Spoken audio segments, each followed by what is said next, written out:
We've all heard the theories and seen the financial plans. But let's be honest, does any of it actually work in the real world? For anyone out there thinking it's all just talk, well, today we're going to look at the proof. We're talking about real people who made it happen. So let's dive in and see exactly how they pulled it off.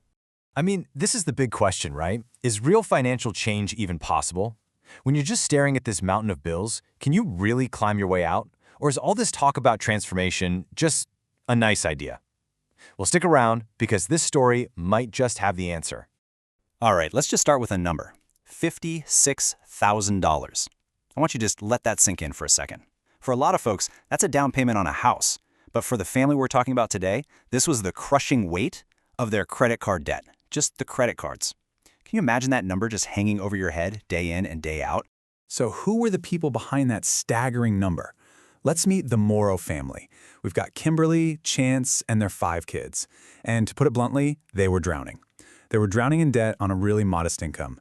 And it must have felt like a financial life sentence. Okay, let's really break this down because the numbers here are just wild. Their total yearly income was only $35,000, but their credit card debt, $56,000, more than they made in an entire year. And get this, just the minimum payments were $1,200 a month. A huge, huge chunk of their income was just going to keep the debt collectors at bay, not even making a real dent in the principal. They were trapped. So they did the responsible thing, right? They went to a financial planner for help, and the advice they got was, well, it was bleak. The expert told them it would take 40 years to pay this all off. 40, a whole career. But, and this is what makes this story so incredible, they didn't take 40 years. They did it in 4. 4 years. So the big question is, how on earth did they do that? Well, it all came down to a single decision. A moment where they just drew a line in the sand and said, enough is enough. Our future is not going to look like our past. And believe it or not, this huge turning point was symbolized by, of all things, a Christmas tree. This right here, this became their mantra, their guiding philosophy. They completely embraced this idea that if you want a result that nobody else has, you've got to be willing to do things that nobody else does. They were about to get weird, and they were totally okay with it. And this is where that Christmas tree comes in. It's such a powerful moment. One Christmas, they got a bonus check for just under $1,000. Now, the easy thing would have been to buy presents, have a big celebration, but they made a different choice, a really hard choice. They put every single penny of that bonus toward their debt. And that year, they decorated a tiny, scrawny little tree. A real Charlie Brown Christmas tree. And that tree became their symbol. A symbol of sacrifice, sure, but also a symbol of hope. That decision, that moment with that little tree, it sparked a fire in them. They didn't just kind of dip their toes in the water. No way. They went all in. They adopted what some people call gazelle intensity.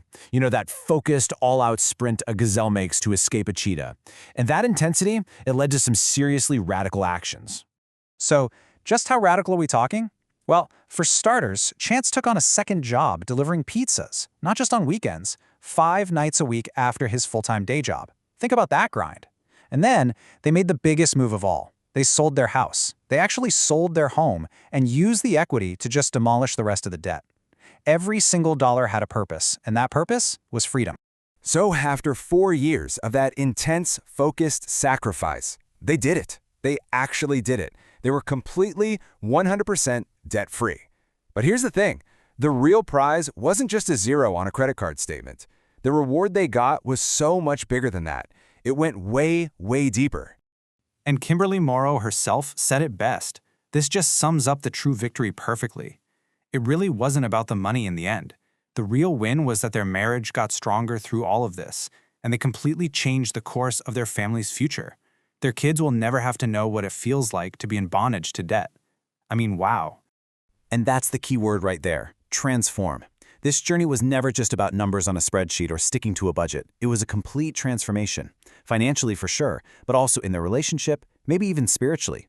They didn't just change their bank account, they changed who they were as people. Look, the Morrows are living proof of that saying, if you're willing to live like no one else for a while, later you get to live like no one else. Their story is the proof in the progress. And so now, the question really turns to you. So, what does your mountain look like? Maybe it's not 56 grand in credit card debt. Maybe it's a mountain of student loans, or maybe it's a business you want to start, or a savings goal that feels impossible. It doesn't matter what it is because the principles are exactly the same. So take a second and think, what's your mountain? And what's the one radical decision you could make today to start that climb? Now, let's be real. This stuff isn't easy. The journey is going to be hard. There will absolutely be sacrifices. But if the Morrow story proves anything, it's that the freedom, the peace of mind, the view from the top of that mountain, it is worth every single tough step you take to get there. Your mountain is waiting.